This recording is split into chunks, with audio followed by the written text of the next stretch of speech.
Salut à tous, c'est Aude et j'espère que vous allez bien. On se retrouve aujourd'hui pour une nouvelle vidéo. Après le succès de cette vidéo, où je vous montrais un peu mon organisation sur Google Calendar et je vous donnais quelques petits tips, j'ai décidé de faire une vidéo assez similaire, mais là je vais vous expliquer comment est-ce que je m'organise à la semaine. Donc je ne vais pas juste vous montrer Google Calendar, je vais également vous montrer une partie de mon Notion.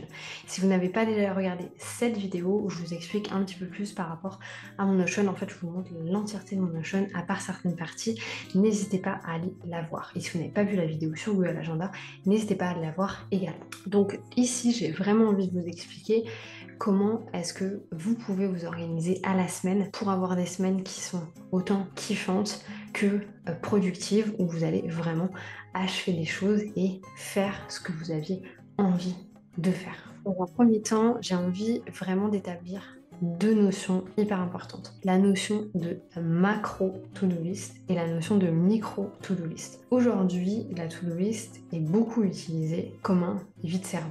C'est-à-dire, vous allez avoir, par exemple, un petit cahier comme celui-ci où vous allez noter tout ce qui vous passe par la tête. Mais du coup, vous allez vous retrouver à avoir une accumulation d'informations, ne pas savoir quoi en faire et ça ne va pas être lié à vos objectifs. J'ai peut-être déjà sorti la vidéo, mais sinon, c'est pas sûr. Je vous sors une vidéo qui va s'appeler Comment se fixer des objectifs. Si elle est déjà sortie, elle est juste ici. Et si elle n'est pas encore sortie, n'hésitez pas à vous abonner pour ne pas la rater. Et là, dans cette vidéo, je vous explique comment moi est-ce que j'organise tous mes objectifs, vraiment de A à Z, en partant de mon pourquoi, ma vision, jusqu'à mes actions hyper précises du quotidien. Et dans cette vidéo, on va vraiment se concentrer sur comment s'organiser à la semaine. Donc, micro to-do list, macro to-do list. Votre macro to-do list, en fait, ça va être votre gestion de projet, ça va se représenter comme ceci. C'est là où vous allez avoir tous vos objectifs opérationnels. Donc, bien faire la différence entre un objectif stratégique, un objectif opérationnel et une action du quotidien. Un objectif stratégique, ça pourrait être par exemple développer ma chaîne YouTube. Un objectif opérationnel, ça serait poster 10 vidéos par mois. Une action quotidienne, ça serait jeudi matin, je vais tourner telle vidéo. Il est très important de faire la différence entre les trois parce que sinon c'est comme ça qu'on se retrouve avec des to-do list qui font 3 km et sur lesquels on n'arrive pas à avancer. Ceci étant dit, maintenant on peut passer au vif du sujet. Dans un premier temps, j'ai envie de vous parler par rapport à votre organisation, de vos routines et de vos tâches récurrentes. Donc personnellement, moi mes tâches récurrentes, et on va aller directement sur mon écran ordinateur, comme ça vous allez mieux comprendre.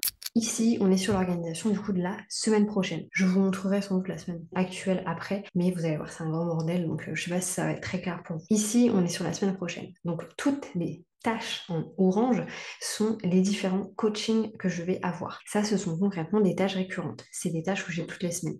Si on va voir les semaines ensuite, voilà, j'ai encore les mêmes tâches, j'ai d'autres coachings, en fait, ça change de certaines semaines. Je vais tout avoir ici. Ensuite, je vais avoir des tâches qui sont prévues. Donc là, par exemple, j'ai un appel avec Jade le lundi, j'ai un appel avec Camille et Ludmilla le mercredi, et j'ai un appel on enregistre un podcast avec Sarah Saidi qui est juste ici jeudi matin pour son podcast Rythme ton flow. Donc n'hésitez pas à aller le voir. Donc ça va être toutes mes tâches récurrentes et mes tâches en fait programmées. Tâches récurrentes en orange, les tâches programmées, c'est les deux tâches en rose et la tâche podcast le jeudi matin. Ensuite, je vais avoir ce qu'on appelle des routines. Les routines, ça va être tout ce qui va être en vert et en gris. Donc en vert, comme vous pouvez voir, le lundi et le jeudi matin, je fais un gros check client parce que c'est les deux matins où je n'ai pas sport. Donc là, je vais prendre le temps d'envoyer des petits vocaux, de vérifier que j'ai pas raté des vocaux, ce genre de choses. Je le fais à ce moment-là. Et ensuite, tous les autres jours de la semaine, comme vous pouvez le voir, j'ai mes séances de sport le matin. Donc c'est hyper organisé. Je suis très très très organisée avec le sport. Je ne manque pas une seule séance, même si j'ai mal, j'y vais. Donc on va avoir tout ça. Et du coup, le dimanche matin, j'ai aussi mon moment de cooking. Et ensuite, tout en haut, donc on peut le voir juste ici, je vais avoir mes différentes vidéos qui sont déjà programmées. Donc par exemple, mardi 20, donc mardi de la semaine prochaine, j'ai un nouvel épisode qui sort du coup sur ma série, sur mon lancement. N'hésitez pas à aller voir les épisodes si vous ne les avez pas déjà vus. Si vous avez envie de découvrir ma personnalité autre que via ce genre de vidéo, n'hésitez pas à le faire. Ensuite, le vendredi, donc j'ai une autre tâche récurrente qui est de checker mes stats YouTube. Donc je regarde en fait la progression au niveau des abonnés et des heures de visionnage. Je ferai une vidéo plus détaillée sur le sujet par la suite. Et j'ai aussi une vidéo qui sort qui est du coup organisée sa semaine, Notion et Google Agenda. Alors peut-être que je vais faire des modifications parce que cette vidéo, j'étais déjà censée la filmer il y a 2 semaines de ça. Je l'ai fait, j'ai perdu un des rushs, donc c'est pour ça que je n'ai pas pu la monter. Donc, je suis en train de la refilmer maintenant, donc on va voir si c'est celle-ci qui sort le 23 ou si jamais elle sort un petit peu plus tard. Donc routine, tâches récurrentes et tâches programmées qui n'engagent pas que moi. C'est-à-dire que ça, c'est les rendez-vous que je vais avoir avec d'autres personnes. Donc ça, c'est vraiment sur ma première to-do. Ensuite, on va aller voir ma macro to-do list que du coup je fais sur Notion. Ma macro to-do list, elle se présente comme ceci. Donc c'est une gestion de projet, donc elle s'appelle gestion de projet Fundamental Consulting. C'est une gestion de projet que je partage avec mes équipes. Comme vous pouvez le voir, il y a énormément de vues. On va avoir une vue par pôle qui en fait est ma vue à moi. Comme vous pouvez le voir ici, je ne vois que mes tâches ou les tâches sur lesquelles je suis attribuée, donc mise à jour des PPT, mise à jour de l'espace Notion, ce n'est que des tâches sur lesquelles je travaille. Ensuite, je vais avoir une vue équipe, où ici je vais voir toutes les tâches sur lesquelles mes équipes sont en train de travailler. Donc ça me permet d'avoir un suivi, de savoir où est-ce qu'ils en sont, est-ce que c'est avancé, pas avancé, ce genre de choses. Ensuite, je vais avoir des vues par produit. Donc là, j'ai une vue qui est uniquement pour méthode fondamentale, qui est ma grosse formation. J'ai une vue qui est uniquement pour Get Your Launch Done, qui est ma formation sur les lancements. J'ai une vue qui est uniquement pour Notion, parce que je crée des templates et des espaces Notion pour mes clients. Donc ça va se mettre là-dedans. Ensuite, j'ai une vue par statut, pas commencé en cours fait. Donc dans les autres vues, tout ce qui va être fait, en fait, disparaît. Donc ici, on voit en fait toutes les choses qui ont déjà été mises en place. Ensuite, j'ai une vue en charge. Là, c'est plus voilà, pour voir un petit peu qui est sur quoi et s'il y a des choses qui ne sont pas attribuées à d'autres personnes. J'ai une vue liste et j'ai une vue pour tout ce qui est terminé. Donc là, ça me permet de voir toutes les tâches qui ont été faites. Donc ici, c'est vraiment ma macro to-do list. Qu'est-ce que ça veut dire? Ça veut dire qu'il n'y a pas de détails à l'intérieur de ça. C'est vraiment pour que j'ai une perception en fait des grosses tâches sur lesquelles il faut que j'avance au cours de la semaine. Donc là, si on regarde un petit peu ma gestion de projet, donc il faut que je finisse la mise à jour des PPT, on va en discuter après, ce sera l'exemple qu'on va utiliser. Il faut que je mette à jour l'espace Notion qui vient avec la formation Get Your Launch Done. Et en fait, ça, il faut que je le fasse une fois que j'ai fini les PPT. Donc en fait, ça vient l'un après l'autre. Ensuite, au niveau du marketing, il faut que je crée un lead magnet. Donc ça, c'est presque fini. Il faut que je tourne une vidéo de vente, que je mette à jour la page de vente et que je fasse une page de capture pour le lead magnet. Mais ça dépend de quand est-ce que j'aurai fini le produit et quand est-ce que j'aurai fini le lead magnet, donc je me concentre pas là-dessus. Ensuite, vis-à-vis d'Instagram, il faut que je prépare le calendrier éditorial du coup du mois d'octobre. Donc ça, on voit qu'il y a une date et que c'est moi et Maxime qui allons le faire. Donc en fait, on le fait, alors c'est pas aujourd'hui, mais pour le coup c'est demain. Et ensuite, au niveau des coachings, il faut que je finisse un suivi de coaching pour mes anciennes clientes. Donc ça, c'est tout ce que je dois faire. Mais en fait, chaque chose va avoir un ordre de priorité. Donc, par exemple, ce qu'il y a pour Instagram, il y a une date. Ça va pas être fait. Alors d'ailleurs, ça va pas être fait aujourd'hui parce qu'on a rendez-vous demain. Donc ça va être fait demain.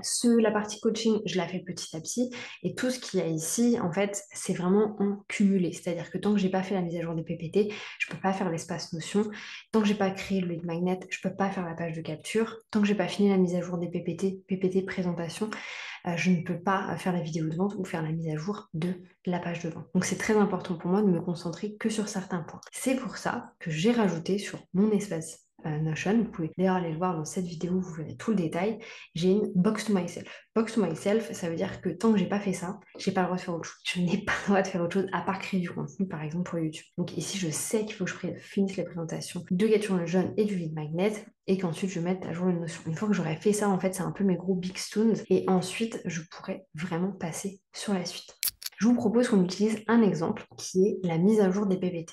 Quand on le voit comme ça, mise à jour des PPT, concrètement, ça ne veut absolument rien dire. On est bien d'accord. La mise à jour des PPT, on va venir le découper en venant prendre les informations sur le PPT. Donc là, par exemple, moi, j'ai dans le lancement 2022 le détail d'absolument tout. On va voir ça tout de suite. Si on vient ici, on a du coup Get Your Launch Done, qui est ma formation sur les lancements, et ici on a le rétro-planning de Get Your Launch Done. Donc ici, j'ai absolument tous les modules qui constituent Get Your Launch Done, et en fait, ils ont tous un statut. Donc, on va avoir à faire ready pour Maxime, ready pour Aude. Ça dépend qui va le créer, c'est moi ou Maxime. Des statuts en cours par Aude, à valider par Aude, validé par Aude, ready notion Maxime, ready notion Aude, prêt pour le tournage. Donc ça, plus souvent on sait. Et ensuite, on a le tournage a été fait, le montage a été fait et ça a été rajouté sur la plateforme. Donc ça, c'est vraiment la première découpe que je vais faire vis-à-vis de mon premier objectif qui était de faire la mise à jour des PPT. Maintenant, si on regarde cette partie-ci, il y a certaines vidéos qui manquent que je suis justement en train de créer. Et en fait, de cette partie de rétro-planning, c'est là qu'on va repasser sur mon Google Agenda parce que je sais que les deux choses qui me restent concrètement à créer, c'est le module sur la page de vente et le module sur la vidéo de vente. Donc là, vous voyez, on est vraiment en live, on est en train de filmer cette vidéo-là. Tournage, comment organiser sa semaine. Donc là, on est vraiment dans le vif du sujet. On est à l'intérieur de celui-ci. Donc vous voyez que cet après-midi, j'ai prévu de faire ça. En faisant ça, ça veut dire que j'aurai fini de faire les PPT et le lead magnet, parce qu'en fait, je vais utiliser plus ou moins le même module pour mettre dans le lead magnet par rapport à ça. Et ensuite, ça veut dire que je pourrais passer à la partie espace Notion. Quand j'aurai fini la partie espace Notion, je pourrai passer à la suite. Donc en fait, comme vous pouvez le voir, là, donc ma semaine est un peu particulière, mais vraiment toutes mes tâches sont faites avec des routines, des tâches récurrentes, des tâches qui sont programmées avec des tiers, et ensuite les tâches par rapport à ma gestion de projet. Donc si on prend par exemple la journée de jeudi, donc tout ce qu'il y a ici, prépa YouTube et les tournages, c'est concrètement des tâches parce qu'il faut que je fasse des tournages pour ma chaîne YouTube. Ensuite, module page de vente et vidéo de vente, donc c'est en lien avec l'objectif qui est sur ma gestion de projet qui était de mise à jour des PPT. Ensuite ici, j'ai une tâche récurrente, c'est mon coaching avec Céline tous les jeudis. Ensuite, il faut que j'aille à la banque, c'est une tâche programmée avec un tiers. Et ensuite, il faut que je programme la vidéo du coup de demain, database, et que je crée également le thumbnail. Ensuite, vendredi, donc moi je vais faire de la création de contenu. Je fais de la création de contenu parce que j'ai un appel avec Maxime l'après-midi et que c'est pour qu'on puisse voir la stratégie pour la création de contenu du mois du coup d'octobre, donc il faut que je fasse ça avant de voir Maxime. Et ensuite, comme vous pouvez le voir, l'après-midi, je vais finaliser le lead magnet. Comme je vous l'ai dit, il fallait que je finisse les PPT Get Your Lunch Done, je vais le faire cet après-midi. Ceux du lead magnet, je vais aussi les faire cet après-midi. Mettre à jour, du coup, l'espace notion de Get Your Lunch Done, ça va être l'étape suivante. Donc en fait, une fois que j'aurai fini cette tâche-là et fini cette tâche-là, je pourrai passer à l'étape suivante. C'est-à-dire que sur la semaine prochaine, je vais me concentrer sur l'espace Notion. Et une fois que l'espace Notion sera terminé, je vais venir me concentrer sur ces parties-là, c'est-à-dire page de capture, page de vente et vidéo de vente. Et ensuite, je vais passer à un tout autre projet qui est du coup sur mon organisation long terme. Donc ce qui est essentiel en fait à voir ici, et encore une fois je me répète, c'est cette différence macro-micro. Il faut que vous voyez votre macro to-do list, donc par exemple votre gestion de projet comme celle-ci, comme un petit peu, ok, votre visualisation, vous savez ce sur quoi vous devez prioriser, etc. Et si besoin, vous pouvez vous mettre comme ceci une petite box myself ou un vide-cerveau, où là vous savez, ok, ça c'est les deux choses sur lesquelles je dois me concentrer, je ne peux rien faire d'autre tant que j'ai pas fait ces deux choses-là, à part bien entendu les choses qui vous tombent un petit peu sur la gueule à droite à gauche au cours de votre semaine. Et ensuite, vous avez vraiment votre micro to-do list et c'est là où vous allez vous mettre des tâches beaucoup plus précises. Si on prend l'exemple de lundi, donc ici j'ai fait un check client, ensuite j'ai eu Steven au téléphone, ensuite j'ai fait le chapitrage d'une de mes vidéos. Ensuite, j'ai fait des miniatures pour des vidéos. Ensuite, j'ai remis à jour mon CRM. Et ensuite, l'après-midi, j'ai travaillé sur tout le lead magnet de Get Your Lunch Done. Et le soir, j'ai programmé des vidéos. Donc, vous voyez, en fait, je viens mettre le détail à chaque fois de tout ce qui se passe dans ma semaine. Et on peut le voir pour le reste. Ici, je vois que j'ai tourné un Reels. Là, j'ai continué à tourner un Reels. Ici, j'ai fait une info de manière YouTube, etc. Donc, il y a vraiment tout, en fait, qui est inséré. Si je devais, du coup, résumer cette vidéo pour les personnes qui ont été peut-être un peu perdues, tout ce que j'ai pu vous raconter. Dans un premier temps, réfléchissez bien à vos routines. Dans un deuxième temps, à vos tâches récurrentes. Et dans un troisième temps, à vos tâches programmées avec un tiers. Donc tout ce qui va être en lien avec une tierce personne, c'est pas forcément vous qui pouvez vous permettre de rajouter ou enlever la tâche. Il faut que ce soit fait à un instant donné parce que c'est un rendez-vous, etc. Deuxième chose, faire la différence entre votre macro et votre micro to-do list. Votre macro to-do list, c'est là où vous allez avoir vos objectifs opérationnels qui ne sont pas forcément détaillés. Votre micro to-do list, comme moi j'ai sur Google Calendar, c'est là où justement vous allez avoir beaucoup plus de détails. Le but étant d'aller étape par étape. Si jamais la vidéo est sortie, je la mettrai juste ici et si elle n'est pas encore sortie, elle arrive très bientôt. Donc n'hésitez pas à vous abonner, c'est une vidéo sur comment se fixer des objectifs en partant de votre pourquoi jusqu'à vos actions quotidienne. Donc n'hésitez pas à vous abonner si vous avez envie de voir cette vidéo. Sur ce, je vous laisse. Je vous souhaite une bonne matinée, une bonne soirée, une bonne nuit. Peu importe en fait ce que vous allez regarder cette vidéo. Je vous dis à bientôt pour une nouvelle vidéo.